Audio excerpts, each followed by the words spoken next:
Welcome. Today we're diving into the world of object-oriented programming, or OOP for short. OOP is a popular programming paradigm that helps developers organize and structure code in a way that's both logical and efficient.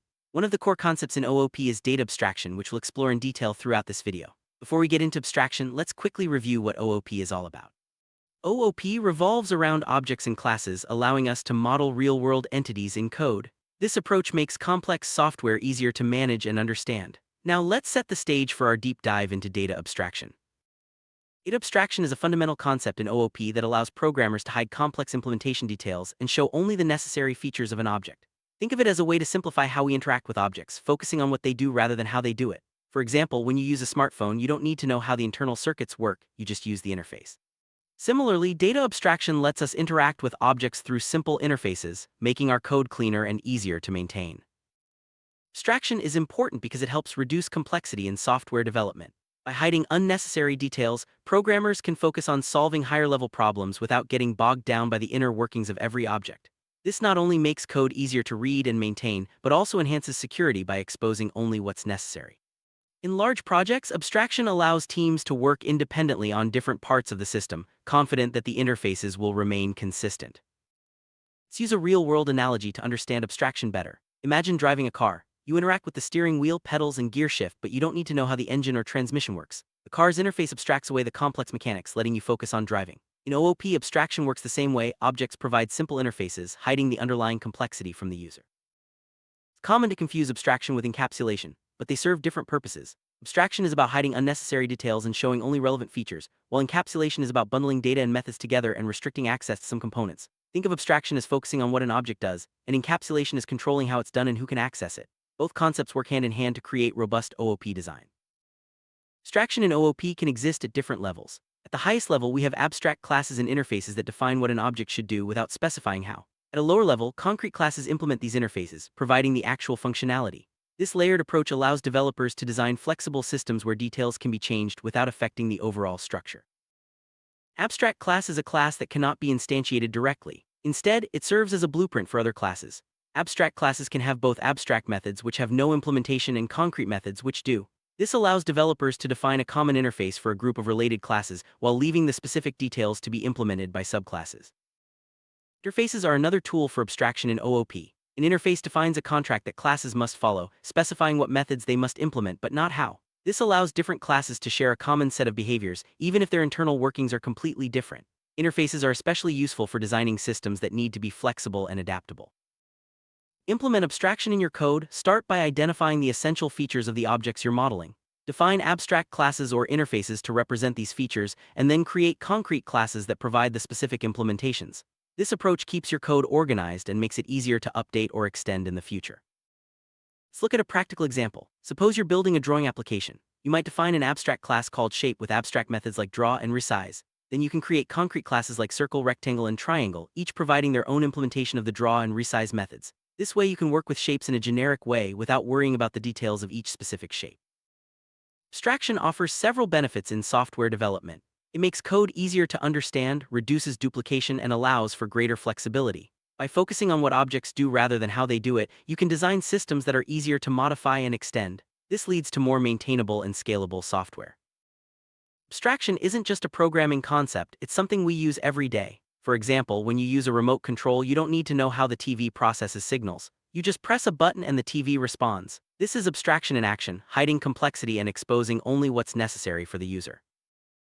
Abstract data types, or ADTs, are another example of abstraction in programming. An ADT defines a data structure by its behavior from the point of view of a user, rather than by its implementation. For instance, a stack ADT allows you to push and pop items, but you don't need to know how those operations are implemented internally. One of the main goals of abstraction is to hide implementation details. This means that users of a class or object only need to know what it does, not how it does it. By keeping the inner workings private, you can change the implementation without affecting other parts of your code. This makes your software more robust and adaptable. Access modifiers like public, private, and protected play a key role in abstraction. By marking certain methods or variables as private, you prevent them from being accessed directly from outside the class. This enforces abstraction by ensuring that only the intended interface is exposed to the user. When designing software, it's important to think in terms of abstraction. Start by identifying the main components of your system and define clear interfaces for them. This makes it easier to change or extend your system later since the details are hidden behind well-defined abstractions. Java, abstraction is achieved using abstract classes and interfaces. Abstract classes can have both abstract and concrete methods, while interfaces define a set of methods that must be implemented by any class that uses them. This allows Java developers to create flexible and reusable code structures.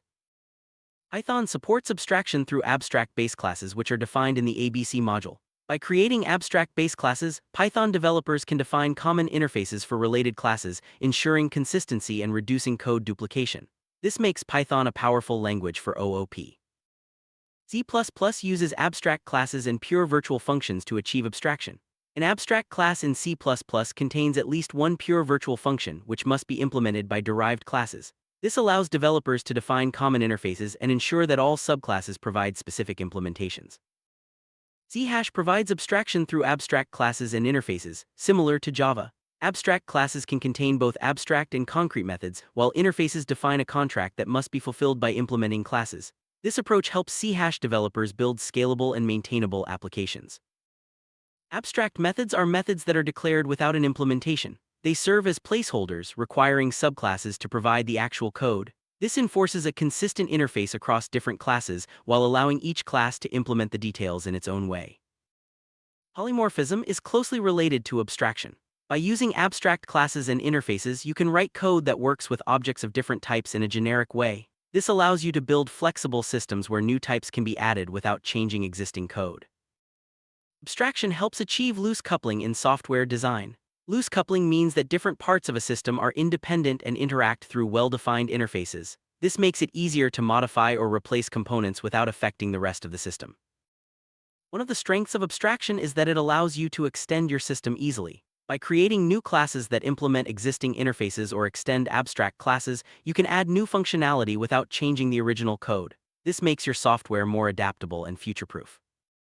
Abstraction also makes testing easier. By working with interfaces or abstract classes, you can create mock objects for testing purposes. This allows you to test different parts of your system in isolation, leading to more reliable and maintainable code. Common mistake when using abstraction is exposing too many details or making interfaces too complex. The goal is to keep interfaces simple and focused on what's essential. Avoid adding unnecessary methods or properties, as this can make your code harder to use and maintain. Abstraction makes it easier to refactor your code. When you need to change how something works, you can update the implementation without affecting the rest of your system. This leads to cleaner, more maintainable code and reduces the risk of introducing bugs. Many popular programming frameworks rely heavily on abstraction. For example, web frameworks often define abstract classes or interfaces for controllers, models, and views.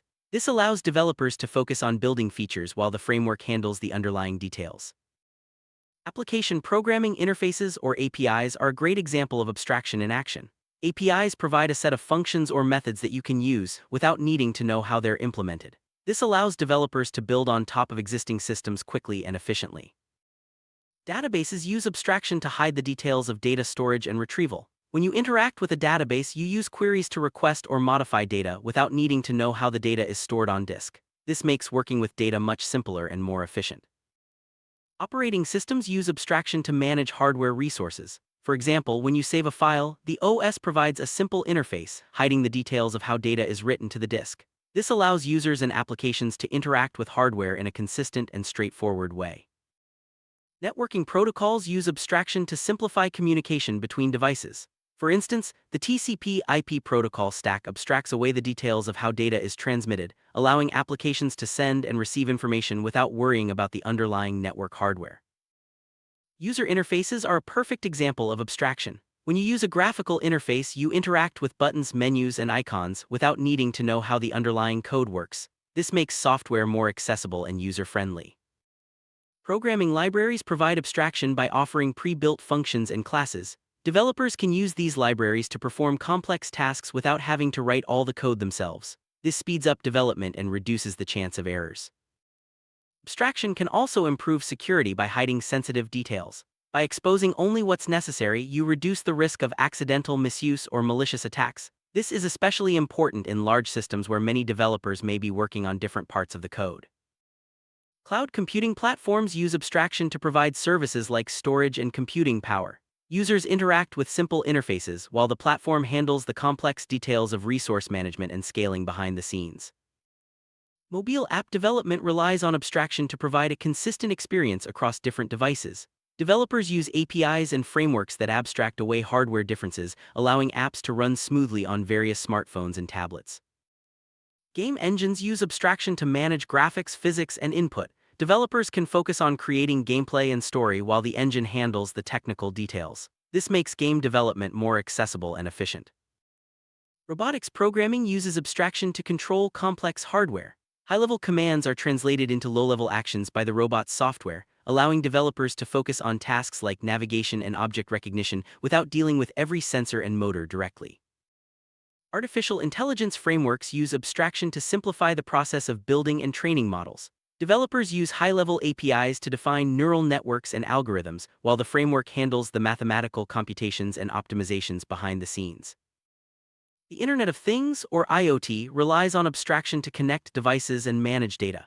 Developers use platforms that provide simple interfaces for communication and control, hiding the complexity of networking and data processing. APIs are a practical example of abstraction, providing a set of methods for developers to use without exposing the underlying code. This allows for faster development and easier integration between different systems and services. While abstraction is powerful, it can also present challenges. Poorly designed abstractions can make systems harder to use or extend. It's important to strike a balance between hiding complexity and providing enough functionality for users to accomplish their goals. To use abstraction effectively, keep interfaces simple and focused, document your abstractions clearly, and avoid exposing unnecessary details. Regularly review and refactor your abstractions to ensure they remain useful and relevant as your software evolves.